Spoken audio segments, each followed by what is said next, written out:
and I look forward to your questions. Thank you, Mr. Robinson. Now we'll turn to Mr. Garlinghouse. You are now recognized for 5 minutes. Good morning, Chair Scott, Ranking Member Warren, and members of the committee. Thank you for the opportunity to appear before you today. My name is Brad Garlinghouse, and I'm the CEO of Ripple. Ripple has approximately 900 employees across our 15 offices worldwide. We were founded more than a decade ago with a mission to enable the Internet of Value, a world where money moves like information does today.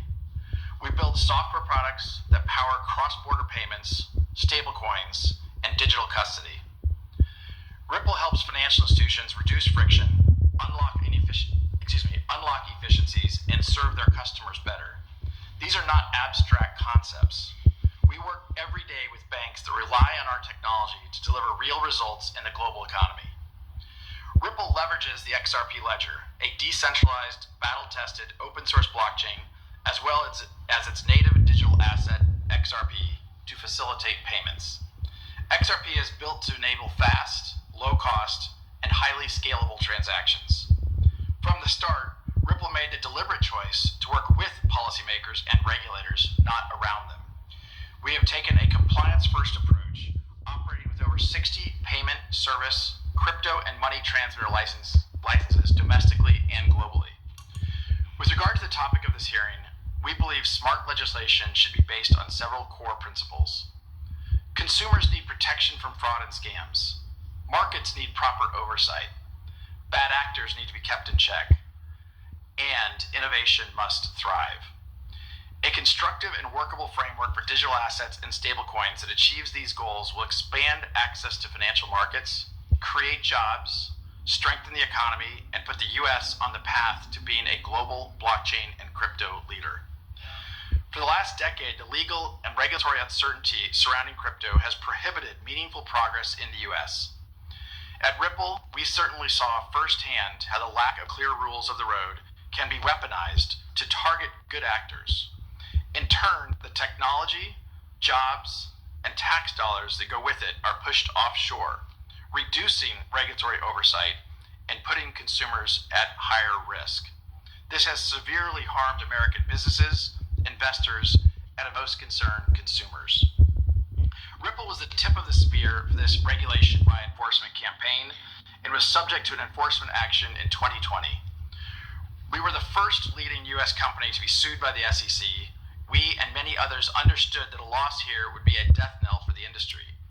Fortunately, after 4 years of a hard-fought legal battle, we prevailed. The court ruled in our favor on everything that mattered, including finding that the token XRP is not, in and of itself, a security. Our victory cleared the path for other market participants to fight back. Despite these headwinds, Ripple still prioritizes education and engagement with policymakers and regulators globally.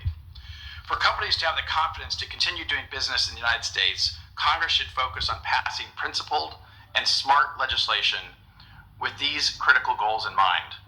First, set clear jurisdictional boundaries for our main financial regulators. Second, establish pathways for companies to build in the U.S. without sacrificing investor or consumer protections. And third, ensure that the U.S. can be a global leader in crypto by taking full advantage of the benefits and efficiencies brought by digital assets and blockchain technologies.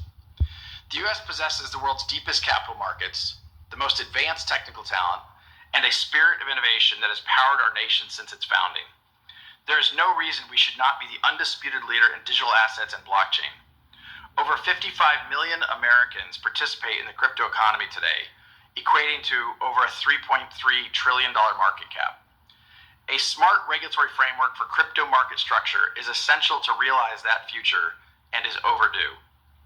Speaking on behalf of the crypto industry, I urge you to prioritize the passage of market structure legislation for digital assets through this committee and the full Senate, to provide the rules and regulations needed to ensure that the U.S. becomes the crypto capital of the world. Once market structure legislation for digital assets becomes law in the United States, this will catalyze a new era of U.S. competitiveness and unlock efficiencies in financial transactions, dramatically helping consumers and businesses alike. Ripple hopes to see this become a reality, and we look forward to working with you to help make this happen. I look forward to your questions. Thank you. Up next is the Honorable Mr. Garlinghouse, I'm going to turn to you with a related question. We're trying to calibrate an appropriate regulatory framework here for the digital assets arena.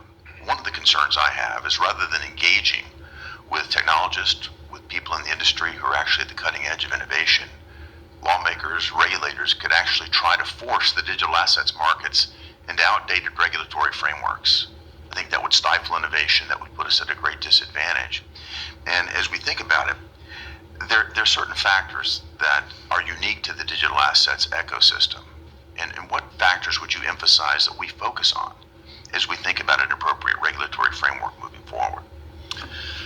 Thank you, Senator. I think there are unique aspects that need to be thoughtful and applied potentially uniquely to any legislation around this.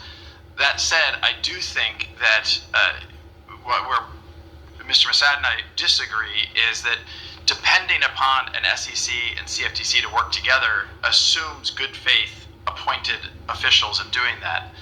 What we have seen previously is the SEC actually sowed confusion in the marketplace. They took contradictory positions. Under Chairman Gensler, they took actually contradictory positions in different court cases, which actually created more confusion.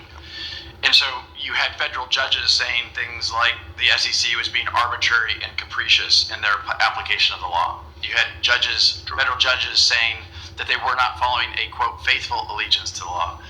And so my concern in depending upon an unelected appointee to make those decisions is that it assumes a good faith actor.